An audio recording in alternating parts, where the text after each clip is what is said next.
Welcome to Courage on the Pitch. North Carolina champions again! Here's Megan O'Keefe. What's up, everyone? We are back with another episode of Courage on the Pitch, brought to you by Wake Orthopedics Urgent Care. Thanks so much for joining us again. This is episode 2 of season 2 of the podcast. So excited to have you all back and joining us. So this episode, we've got a new face from the team. Emily Gray is joining us on the show. She is one of our draft picks, first pick for the Courage. She went 3rd overall. So if you don't know her name yet, you certainly will. And she's an incredible person on and off the field. We obviously talk about her career playing for Virginia Tech, you know, what it's been like for her to be a rookie with the Courage. And she also has a pretty inspiring story, overcoming injury during college and some opportunities that set up for her off the field, doing a little broadcasting, a little talking soccer off the field. So we talk all about that and so much more. So without further ado, our conversation with Emily is coming up right after this break. All right, we got Emily Gray on Courage on the Pitch on the podcast, our Virginia Tech gal. I realize now that I just wore like a Virginia Tech colored sweatshirt, so you're welcome. Sort of. I did that on purpose. Yeah, I'm excited to have you on. I know you've had a couple of weeks under your belt with preseason, so I mean, just jump right in. How are you feeling? How's the body feeling? Body this week is doing a little bit better. Only halfway through the week though. We still got 3 more sessions to go. But yeah, just feeling just like happy to be here sort of thing, but also just like really hungry for more sort of thing. Like it's just really cool that this is, you know, my life now. So yeah, it's been really good first couple weeks. Yeah, you went first round, 3rd overall pick in the draft, and you came in as a draftee, but then pretty quickly signed a contract. So you are officially a pro with the team. So how did that feel? Was there any mental transition there of actually signing a contract, or were you still, you know, approaching each day the same with preseason? Yeah, I think I won't get into it, but like my contract situation was like, you know, I wish it was done a little bit earlier. It could have been done a little bit earlier, but yeah, I mean, just going into practice, the mentality is the same. It's just to improve. And I honestly, you know, just played soccer my whole life for how many years without making money. So, you know, the joy doesn't leave just because, you know, now there's money involved. Now it's like business stuff. Like, you know, just still want to just go out there and enjoy the game and get better, because that's, you know, why you played the first however many years of my life. So yeah, so I think getting that situated was really good mentally. And I think since then I've really progressed just on the field and off it as well. It's like a whole new place. And yeah, but it's really nice to just be like, yeah, I'm a pro officially with the team. And that's really cool to say. Yeah. All 5 of our draftees signed contracts, all you guys coming together. How did that feel, you know, getting to do it as a group? Yeah, I think that's really, it shows a lot of class from the club just to make everybody feel like they're part of it right away. So like everybody knows that they're in for the same goal. And yeah, we can, you know, not have to worry about that and just get on the pitch and do our thing. Yeah, I will say, but I've had the chance to watch you guys out at training, and I mean, if someone were to come out there and try to pick out who the rookies were, you couldn't even tell. You guys, I feel like, just jumped right in. You're matching the energy. What's going through your head as a rookie when you approach training? I mean, I'm sure there's some nerves there, but you guys really don't seem to show it. So what is going through your head though when you're, you know, going up against some of these big veteran players? I'd say like when I went to training in college, not a lot went through my head, but here a lot of things are going through my head. Like every second is important. Every second is crucial. You know, that's like the biggest thing I learned. The details are just a whole different level here. So yeah, I think it might not look like we're, you know, phased by it, but I don't know, personally, it's a lot to take in, and you know, you don't want to make a mistake, but Sean's really good about like encouraging us to not be afraid of that and to just keep improving. So yeah, I mean, it's gone well for us so far. I think that's a testament to the veteran players. And they're not being like too nice with us either. They're pushing us to get to the level. There's expectations on the team. And I think that's really cool, because that'll just help us individually and as a team in the long term. Yeah, I'm sure before preseason even started, you had some idea of what it might look like to play with the Courage, but has there been any surprises, or is it kind of how you expected, or not as much? I think it is what I expected, but like you can say, oh, like part of like, I was like, I really want to be challenged coming into this new environment. That's like the biggest thing of making the jump to go pro, is to be challenged, to be pushed as an individual, and to help, obviously the team. You can say that all you want, and then you get on the pitch and you're like, oh, this is challenging. Like, this is not just, like, actions are a lot stronger than words. Like, you can say it's going to be hard, but until you actually do it, you don't realize how difficult it can be, but in a good way. It's all going to help me improve and help the team, like I said. Yeah. Well, let's rewind a little bit and go back to the day of the draft. And I've heard you on a couple different interviews talk about this, but that day, I mean, you probably had some expectations, maybe not, but what did it feel like to hear your name be said third pick of the draft? I feel like I almost missed it because I wasn't expecting it. Like, I don't know. I watched NFL draft, NBA draft. Like, I feel like most of the time you get a call from the team or organization and then you hear your name called. But it seemed like a lot of the first couple girls, like, they were surprised on the screen. So I was like, yeah, I expected to get a call and then hear my name. And then I just heard my name and I was like, okay, wow. Like, afterwards I was like, wow, that they just said my name. It's crazy. We were talking, like, while kind of people behind me were like talking about, because the Courage were up, obviously we were just talking about the Courage and like the different moves that had gone in the off season. And then all of a sudden, like, I actually looked to the screen and my roommate was behind us and she like screamed. That's when I really knew. Yeah, it was crazy. It was like just an honor to even be, picked at all, yet alone that high.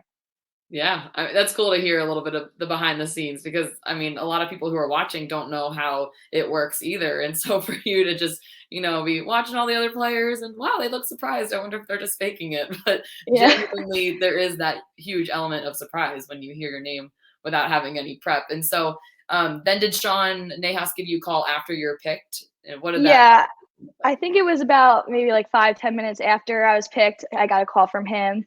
And he just, was just explaining like how happy he was for me. And, they wanted me to join the club. They knew they wanted me to come.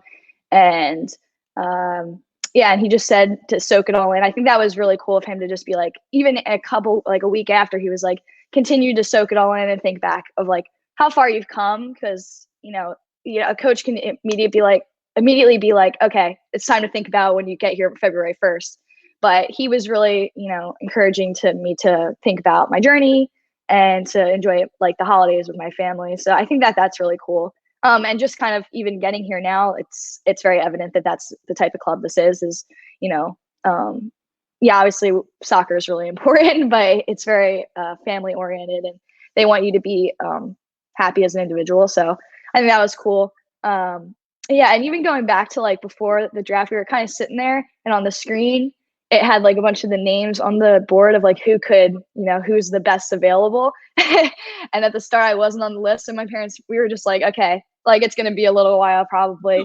My grandma texted us. She's like, how long until Emily's probably going to get picked? And we're like, oh, well, she's not even on that board. So probably a little while.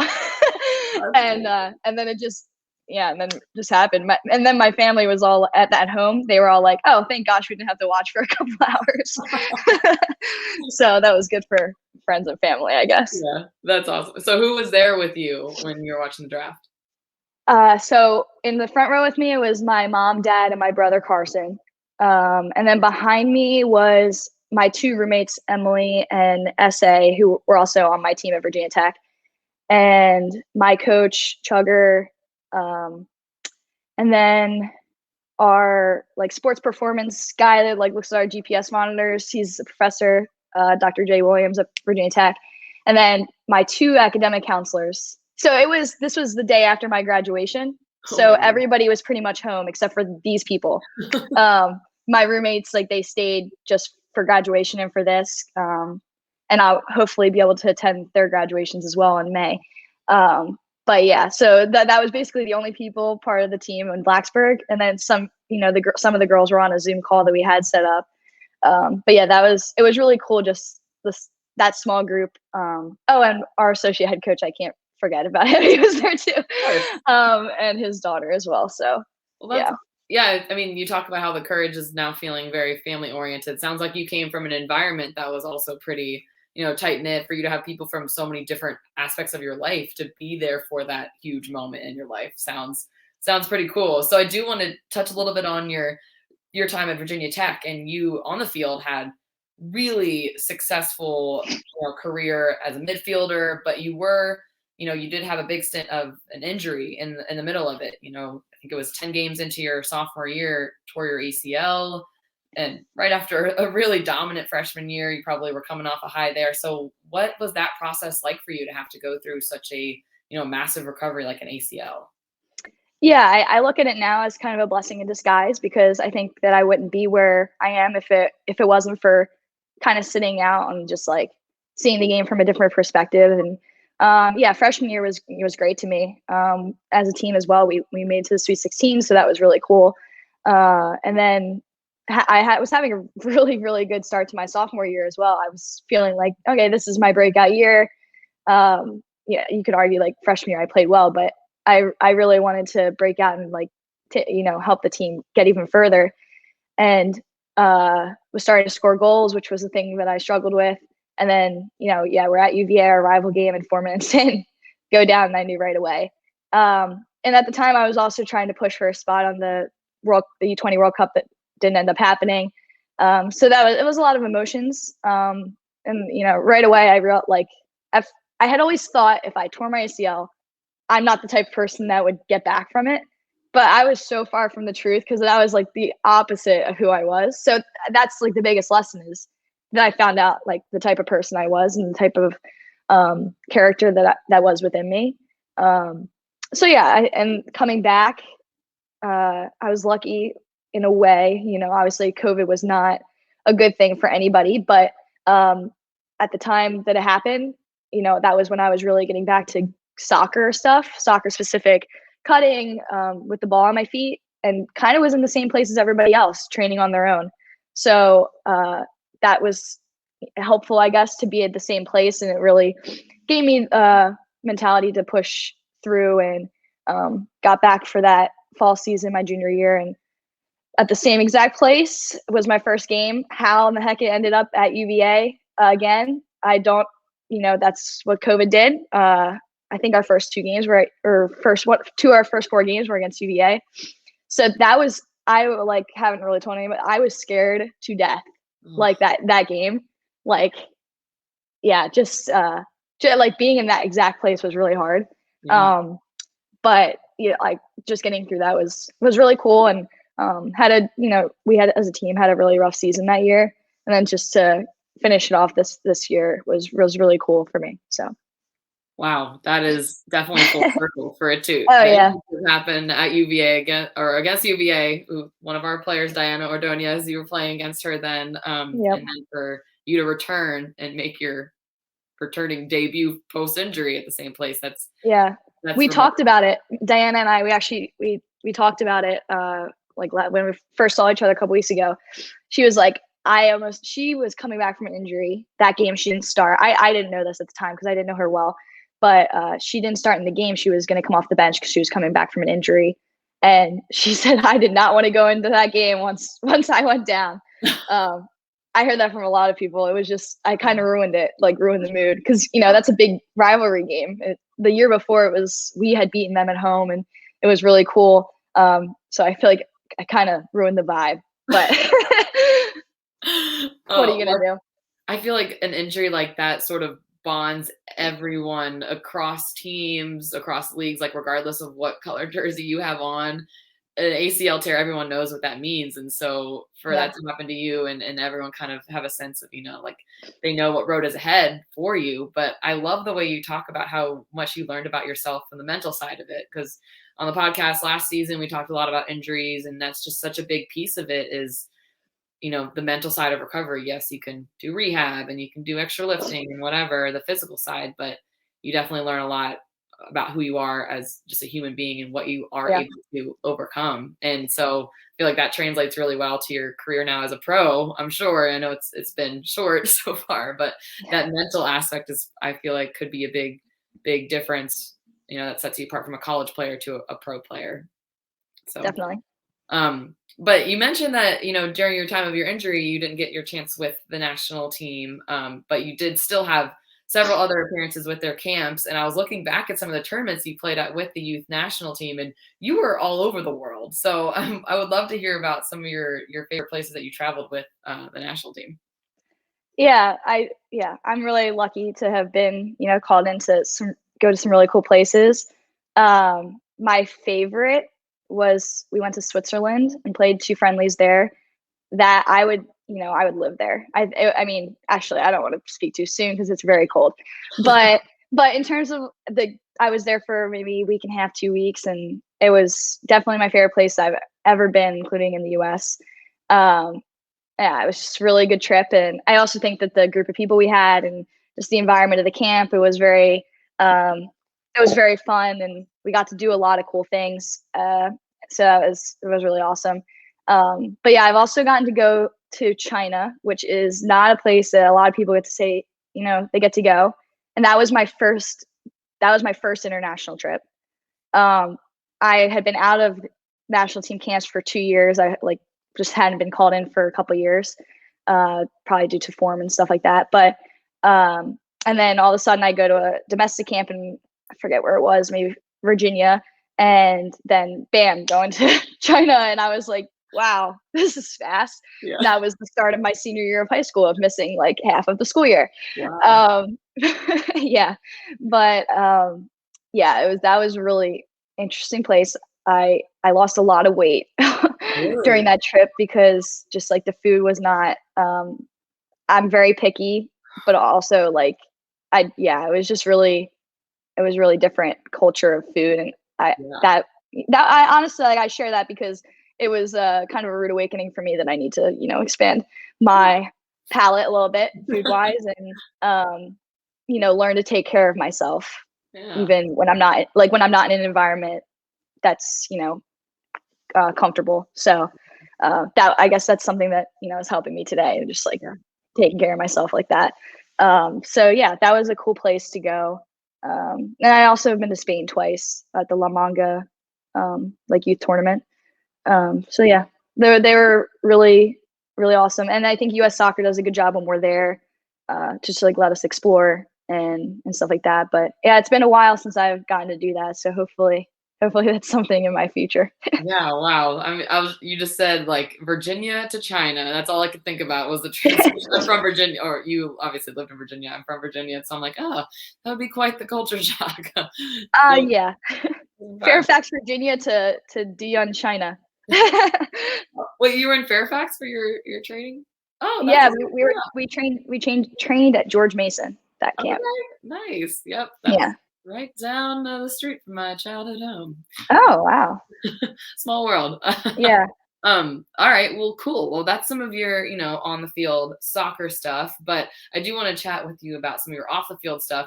A little bit soccer related still, but you have experience as an analyst. You've been doing some, calling some games for, was it ACC Network as a color commentator? How'd you get into doing that?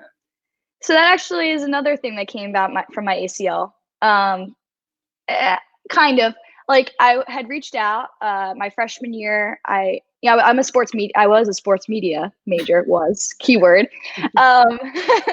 So still learning to not be, how to use that lingo. Yeah. But yeah, so yeah, I was a sports media major. So I was in some classes and they had mentioned signing up to be a production assistant or whatever they call it, PA for the ACC Network, or as we call it Hokie Vision, just the video people at Virginia Tech. So they were giving a sign up. So I signed up. I was like, yeah, they're encouraging us as freshmen to try new things, and I just don't want to be part of things that are within athletics. I want to do things that normal students do as well. So yeah, I wrote my name on paper, and they emailed me back, and they're like, yeah, you probably can't do this as a student athlete. You're not going to have enough time. But they told me you could do the PA stuff. They could train me to do it. So I mean, I wasn't really interested in being a camera person or work with audio, but figure step outside my comfort zone and do something like that. If it gets me on ESPN one day, then then here we are. So I did that a couple times, and I just I mentioned to Eric Fry, the ACC Network director, I was like, I have interest in being like an analyst or a reporter. I was wondering if that's something that I could potentially do someday here and try it here. And he was like, yeah, like let's get you to shadow a couple men's soccer broadcasts. This was in the spring. He's like, in the fall, let's get you to shadow a couple men's soccer broadcasts. Believe this was the first year of the actual network being on like, linear TV. Mm-hmm. And so I shadowed Dallin Cuff and Charlie Davies on a couple of men's soccer broadcasts, and just like in depth had access to when like Lori Lindsay and Jen Hildreth were doing ours. Like they posted on this Google Drive that I could watch and just like listen. So yeah, I just started to listen to those people a little bit more. Rebecca Lowe, she's a studio analyst for the Premier League. I'm like obsessed with her. I've watched her since whenever they started being on the NBC. So yeah, those things, I was starting to do those things. And then I got my first broadcast. I was actually doing like a week after I tore my ACL. So it was like perfect timing because I was so low. I was obviously so upset. And then I'm just crutching up the bleachers to go do my first broadcast with a fellow student. It was an all-student broadcast, I believe. So yeah, it was really cool.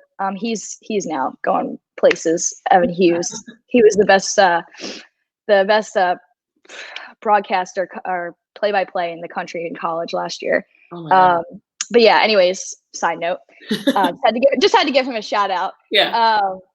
But yeah, so then I got to do like 4, 5, 6 more throughout my career, and it's only a few, but it was just really great experiences, and just like showed me a different world. And even knowing the guys on the team, they would come up to me when they saw me in the facilities and they'd be like good job last night. Like you said, like he's like, not a lot of people would notice that this is what we were trying to do in this game. And I was like, oh, thank you. No, but it really feels good when they notice and that they're actually listening, because the girls on my team, a lot of them say they mute the broadcast. Not when I'm doing it, but like our game. So if they're actually listening to me, then that's really cool. Yeah, that's awesome. And I feel like you probably, I'm sure you bring such a dynamic perspective from being an athlete yourself. And, you hear people who are analysts and people that come from an actual playing background have such an eye for things that most people wouldn't actually notice. And so it's cool that you not only brought that, but your timeline is so remarkable that a week after your injury, you're able to go on TV and put a smile on your face and, talk about the sport that you at the time couldn't really play. So I'm sure that was probably tough. But I hear a lot of people who do that now, who are athletes, it kind of reminds them of being in a game. Because it's like the red light comes on, you're live, you kind of have the nerves. Do you get that feeling too when you go live on a broadcast? Is it kind of like being in a game? Yeah, when we do, not every broadcast we do this, but some of them we stand in front of the ACC banner and we, give the intro. And I'm like always, I'm so scared. I like butterflies in my stomach. And it's just so awkward because it's just like you're looking at this camera that's in the middle of this booth. And there's not a person there that's like saying, like you're listening. It's crazy. But that's definitely the most, I can't wait until they they cut that screen off and then we just go and we just stand and watch the game because nobody's actually looking at me. So yeah, no, it's really fun though. And just getting to see the game from up high and talk about it however you like. And over one of the summers, someone from ESPN gave me feedback on like how I was doing. And most of it is, you'll hear me even on this podcast, I say and like a lot. So that's most of it, but that's also about growing up a little bit. So I'll get better with that. Yeah. So is that the dream? I mean, obviously you're going to go far playing pro. And then is that, next chapter of Emily Gray's career is broadcasting? Potentially. I mean, I'm open to it. I think it depends on how long I play. And hopefully that's a long time, like you said, but it's something that I have interest in and, maybe doing with something else, but staying in sports is what I'd like to do no matter what. Yeah. Was sports a big thing with your family growing up with your brother and your parents? Not with my brother. My brother is not he's not really into sports that much, but he was always there supporting me. So, he played soccer, he played lacrosse. But I was definitely, he would say I'm definitely more of the athlete. He's probably got more of the brains, but yeah, I think sports in general, like all my cousins, every one of us played soccer at one point. Whether my cousin Rebecca plays at Monmouth University. She's a goalkeeper. Oh, nice. And then I think maybe one of my younger cousins might still want to try to play in college. I'm not sure. As a goalkeeper. They're tall. They got the tall genes in the family. I do not. But I got my mom. That's why. Sorry, Mom. But yeah, so I think soccer was a big thing, and I played basketball and lacrosse as well. So yeah, just like we always were active and always doing something, and going to each other's sporting events as well. So yeah, and a big part of us. Yeah, and you grew up in New Jersey, right? Yeah. All the way up through until college? Yes. Yeah, fam still lives there. And I've heard you talk about your pride and being a Jersey girl. I've heard you talk about, the characteristics of being a Jersey girl. What is that, if you had to describe? Yeah, that's funny. That just kind of came blurting out for some reason. I mean, I do have a lot of pride for Jersey and being a Jersey girl.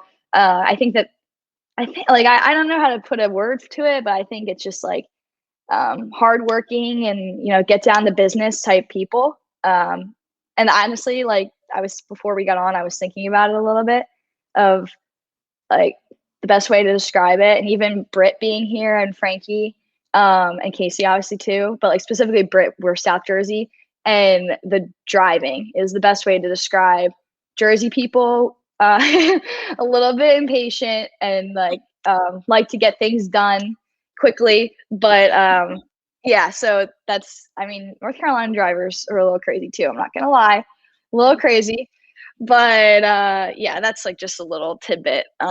That's a good way to put it. At first I thought you meant like your drive and your motivation, but you literally mean driving a car. Yeah. But you guys don't have to pump your own gas. Isn't that true? I don't mind it nowadays, but I had to my freshman year do it in college one time. I was driving a girl on the team's car to the airport to pick another girl on the team up, and she was running out of gas, and I was like, oh my God, I have to go get gas. And I was in the car with an international girl, and I did not know she did it for me. I didn't know how to do it. And I called somebody. Yeah, it was really bad. But then after that, I was fine. Yeah, you learn. Yeah, it's easy. It's like so easy. Like, why is it even a big deal? But I like that people pump it for us in the winter time, especially in Jersey. That is nice. That is weird. So that was a little bit of a non-Jersey culture shock. But now that you're in Raleigh, have you been able to explore Raleigh a little bit? Have you been able to do anything, outside of training? How have you liked being in Raleigh? Yeah, I like it so far. It's a lot warmer. I feel like we've had a couple warm days so far, a couple cold ones. Like the mornings are cold, just like Jersey and Blacksburg, Virginia, but the afternoons are definitely a little bit warmer. The sun's out a lot more. But yeah, I haven't gotten to do too much. Trying to think. Yeah, not really too much. There's a lot of really nice places to eat though around where we live, and I think my parents and I this past weekend went to downtown Raleigh, but we're not really too sure. If Mellow Mushrooms in downtown Raleigh, yes, then lost the headphone. Yeah, that's where we were this weekend. But yeah, I haven't had too much on the weekends. It's kind of just relaxing and getting ready for the new week and running errands. But there's a lot of shopping here. Like Jersey is similar. Like there's a lot of shopping places like this, but in Blacksburg area of Virginia, we don't have anything. So there's no Lululemon. There's, a couple Starbucks in town, which is great, but not much more than that. Raleigh's got that for you. Raleigh's yeah. It definitely was a shock coming here and like just seeing it's very like high end stuff, like in comparison to Blacksburg, which is very small. Obviously, Raleigh's not a city, like, it's not like being in New York City or anything. Yeah. But it's a little different. So, but I like it so far. It's time for red card, yellow card. We have a little game at the end that we'll learn a little bit more about, Emily. Okay, so this is called red card, yellow card, or play on. And I'm going to give you a category and list 3 things under the category. And you have to give it either a red card, which means it's out of your life, yellow card, which means it can stick around, it should stick around, and play on, you need this in your life. Like you cannot live without it. Okay. So first category, we're starting out with celebratory meals, or like your favorite food. Probably wondering why I asked you this earlier. Yeah. Okay, so number 1, we got hibachi. Number 2, we've got ham and your mom's mac and cheese and biscuits. I think that's all one meal. And 3, chicken parm and pasta all together. Oh God. This is like that thing that I see on Twitter where it's like start one, bench one, sell one or something for like like it's like gives you Mbappe, Messi, and Neymar. It's like bench one, pick one, sell. Okay. I see you buying time. Yeah, I haven't even thought about it yet. Okay. Red card, hibachi. Okay. Because that's like a really special thing that's not like that important to me. Okay.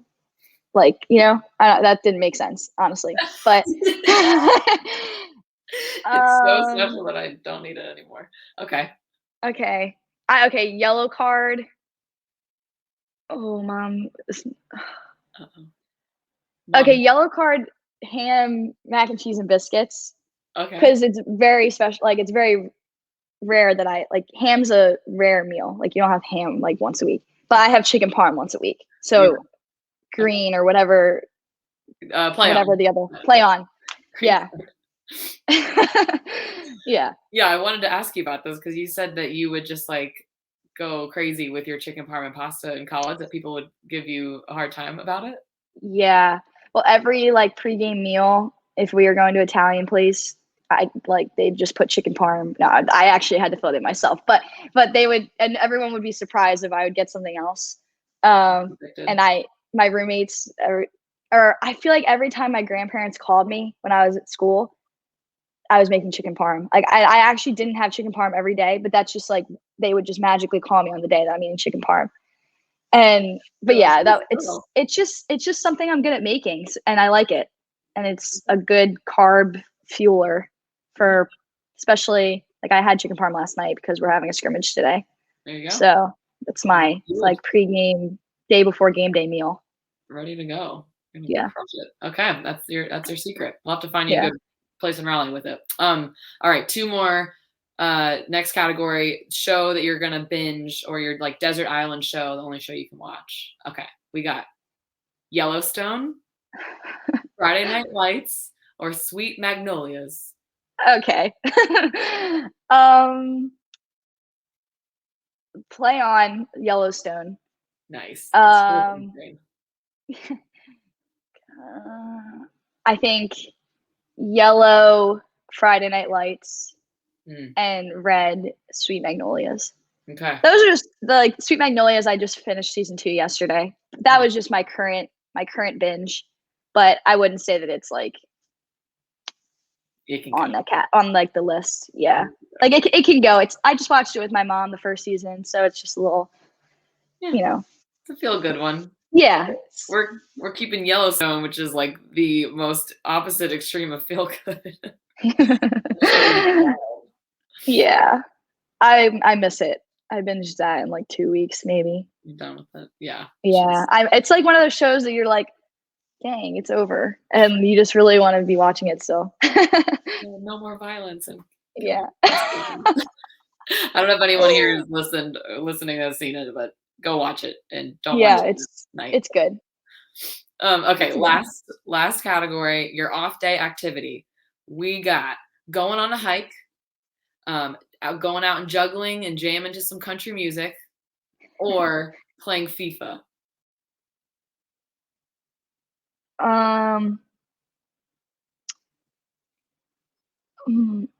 Red card, going on a hike, because that's only really if I have like extended days off. Yellow card, play FIFA and play on like juggle and listen to music. Yeah. Get those extra touches in. Is it? Yeah, it's just pacifying. Like, or I don't even know if that's a word. I think so. Yeah. It's just like peaceful. Just like go, Yeah. like here where we live now, just go on top of the parking garage Ooh. late, like in the afternoon, get some sun, not too much sun, but just listen to music and be one with the ball. That's just like, I just love that. That sounds lovely. And I had to add FIFA in there because you mentioned that you have every game since 2008. Yeah. That's like my parents got it on Wii when I was, I guess, 2008. And yeah, just ever since getting on either, it was Wii at first, then it was Xbox, then a couple PlayStation, and then my brother let me have the Xbox. So that's what I have here. Yeah. But I don't play that much, but I like to play career mode and just honestly, like people are going to think I'm crazy saying this, but it helps me play soccer. Like just playing video games, like, or playing the game without actually having to like run and stuff. Like you just do some crazy things and you're like, oh, I should try that. That is valid. I mean, parents, let your kids play video games. I'm a visual learner, so if I do it that way, then it helps. Amazing. See, always just trying to better your game. Love it. Love it. All right. Well, that's a wrap on our game and on our episode. Thanks, Emily, for joining us. We appreciate you being on the show. Thanks for having me. Go Courage. Coming up on Courage on the Pitch. Shout out to Emily for joining us on the podcast. A little recap of what the Courage has been up to so far in their preseason. They did face off against UNC Chapel Hill last week in a preseason match, and they came out on top. Big victory 2-0 with a beautiful goal by Dabinia off a free kick, a little side netting. That was a stunning shot, and then Britt got up on the boards as well, Brittany Radcliffe. So great performance by the Courage to kick off their preseason. They've got a couple more preseason matches coming up. March 12th, mark your calendars. That is going to be their preseason match that's open to the public. So come on out, show your love to the Courage on March 12th. And then right after that, a week later, our Challenge Cup competition kicks off at home. Get your tickets now, March 19th against Gotham FC. That'll be Saturday, March 19th. So don't forget to get your tickets, nccourage.com. And in terms of the podcast, you can find us anywhere you get your podcasts. And now, brand new this season, be sure to check us out on WRAL Sports Plus channel on Thursdays at 9 p.m. Thanks again for tuning in and have a great week. Courage on the Pitch with Megan O'Keefe is part of the Capital Broadcasting Podcast Network, with new shows available every Thursday on WRALSportsFan.com or wherever you get your podcasts.